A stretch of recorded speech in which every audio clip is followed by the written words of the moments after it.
I really want to express my disappointment on the way Ruto is handling issues in this country. And clearly Ruto is a visitor in Jerusalem, he's a visitor in Kenya. It was clearly shown yesterday by the fact that he didn't even know whether people are dying in Kenya or not. He didn't even know the plight of a child who was shot by his own police officers. And because of that, we are so disappointed at Ruto.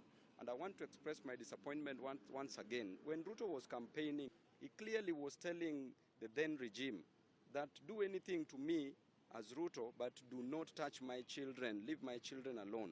Yesterday, what he did to Keter's family, it is so disrespectful to disrespect a man, and then you go further disrespect the wife and further disrespect the children.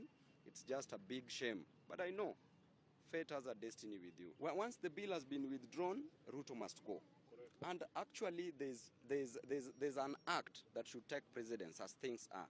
Ruto, they should ensure that that budget is reduced to around 3 trillion. We don't need a budget of 3.9 trillion if we can't manage it. And it is clear that in the last financial year, they only managed to collect, this financial year that is ending today, 23-24, they only managed to collect 2.3 trillion. Which means that we are running this country on a deficit. We don't need a budget of 3.9 trillion.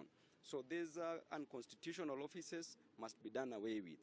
Members of parliament, I don't support the fact that members of parliament should be traveling.